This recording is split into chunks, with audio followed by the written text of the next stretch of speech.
اهلا بيكم يا جماعه في فيديو جديد. النهارده بقى هنعمل ريفيو لاجدد منتجات تكنوزون، وهو ماوس التكنوزون V5. ده النسخه المحدثه من الماوس، لان الماوس ده كان ليه نسخه قديمه نزلت من فتره وخلصت على طول، فدي النسخه الحديثه الجديده اللي لسه نازله ما بقالهاش يعني فتره كبيره.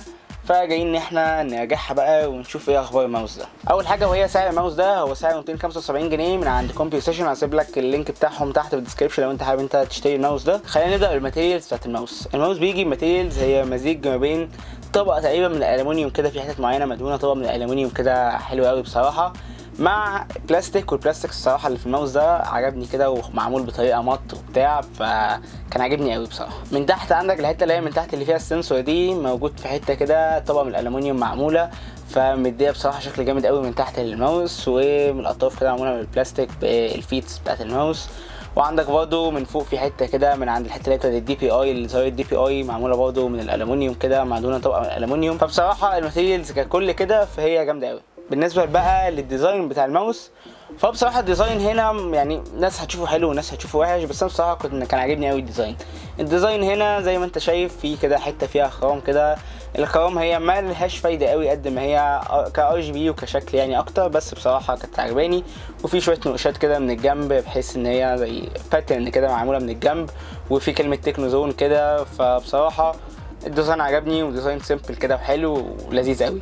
بما ان احنا دخلنا في الديزاين، خلينا على طول نخش في الار جي بي، لان هنا هو مش ادرس بالار جي بي بشكل كامل. يعني انت مش ممكن انت تخصص تخصيصاتك الكامله في الار جي بي بحيث انت تخليه لون ثابت واحد او لون معين انت عايزه او كده. لا، مفيش الحكايه دي. هي شويه مودز موجوده في السوفت وير، وبصراحه المودز كويسه ومكانتش محسسني ان انا ناقصني حاجه بصراحه. هنا عندك الار جي بي بيطلع من كذا مكان. يعني عندك كلمه تكنوزون اللي موجوده من قدام في الماوس بتنور ار جي بي، عندك اللي هي الخرام دي بتنور ار جي بي، لوجو تكنوزون بينور ار جي بي، وبرده في ستريب كده حوالين الماوس بينور ار جي بي.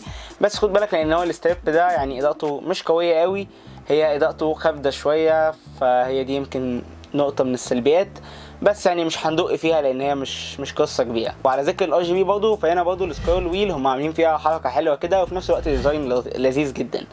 عاملين السكرول ويل نفسها زي شفافه، فبيعدي منها الاضاءه بتاعه الار جي بي، وحاطين كده زي حتتين رابر، فهي مديه ديزاين حلو، مديه ماسكه للسكرول ويل كويسه، وفي نفس الوقت برضه يعني شكل جمالي كده للار جي بي. فبصراحه شابوه على الحركه دي، هم مركزين قوي قوي قوي في الديزاين بتاع الماوس ده بصراحه. بالنسبه بقى للماوس بوتنز، فهو بيجي بزرارين من الجنب، 2 سايد بوتنز، وواحد عشان تعلي الدي بي اي، وواحد عشان تعلي الدي بي اي ورا السكرول ويل كده على طول. وبرضه في زرار كده جنب السكرول ويل ممكن انت تستخدمه في اي حاجه وتبرمج كل الزراير دي براحتك من السوفت وير بتاع الماوس. بالنسبه بقى للسوفت وير، فهو بصراحه السوفت وير اول مره الاقي تكنوزون عاملين صراحه سوفت وير للماوس سهل كده وبسيط وسهل قوي ان هو يتفهم. فبصراحه السوفت وير هنا حاجه سيمبل كده ومفهومه وحاجه جامده قوي. وعندك برضه السوفت وير عندك 5 بروفايلز للماوس، يعني تقدر انت تغير منهم براحتك. ممكن انت بقى تظبط الماكرو، مثلا زرار يبقى ماكرو، عندك زرار تاني مش عارف عايز تخصصه في حاجه معينه، عايز تغير وظيفه زرار معين، فبراحتك خالص وتعيش حياتك. لان بصراحه زي ما بقول لك السوفت وير سهل وبسيط وحاجه كده في السيمبل، واي حد هيتعود عليها في السريع جدا. خلينا ندخل بقى في المواصفات بتاعه الماوس ده. انا جيت ادخل على الموقع عشان اشوف شويه حاجات، مثلا زي كليكات بتاعه الماوس ده، سويتشات يعني بتيجي نوعها ايه، طب السنسور بيجي نوعه ايه، الاكسلريشن بتاع الماوس ده، البولينج ريت بتاع الماوس ده، كل الكلام ده. في الحقيقه انا ملقتش الماوس ده اي معلومات او اي حاجه في الموقع بتاع تكنوزون او كومبيوتيشن يدل ان هو على اي حاجه من اللي انا لسه قايلها لك دي. لا هم كاتبين سنسور ولا نوع سويتشات ولا نوع اي حاجه، ودي بصراحه حاجه ما كانتش عجباني، ودي حاجه تثير الشكوك فعلا لما يجي حد يشتري الماوس ده وهو لسه ما جربش. فغالبا السويتشات اللي هنا هي من نوع هو نيو، اللي هي السائده تقريبا دلوقتي في الفئه السعريه اللي موجود فيها الماوس ده. وبرضو السنسور غالبا البي ام دبليو 3325 غالبا، انا مش متاكد، بس ممكن يكون هو، لان هما حرفيا هم مش كاتبين لي اي معلومات، ومش مسموح لي برضو ان انا افتح الماوس واتشيك على القطع بتاعته او اشوف ايه السنسور الموجود جوه او كده، فما اقدرش انا افتحه للاسف. يعني مجرد توقعات بقى، هنتوقع مع بعض. بالنسبه للبولينج ريت بتاع الماوس ده، فهو بيوصل معاك لحد 1000 هرتز. الاكسلريشن احنا ما نعرفش هي كام جي بصراحه، ما عنديش فكره. وبالنسبه للدي بي اي، فهو بيوصل لحد تقريبا 12800 دي بي اي او 12400 دي بي اي، يعني ما كده ما حدش هيستخدم الرقم العملاق قوي ده.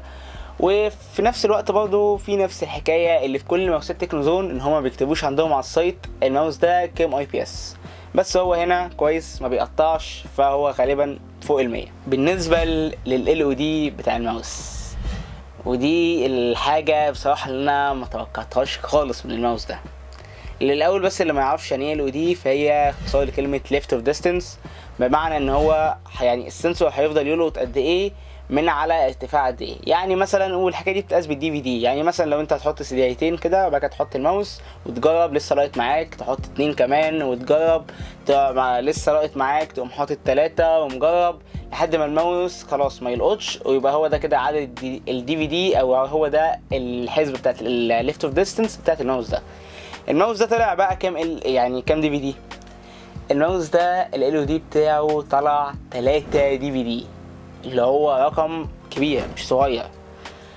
فدي مشكله بصراحه، مشكله كبيره جدا في الماوس ده. لو انت جايب الماوس ده عشان عايز تلعب العاب اف بي اس بقى والعاب اي سبورتس وكده، فما انصحكش بيه من ال او دي بتاعه. وبس كده، اتمنى اكون غطيت كل حاجه عن ماوس تكنوزون في 5. اشوفكم الفيديو اللي جاي، وسلام.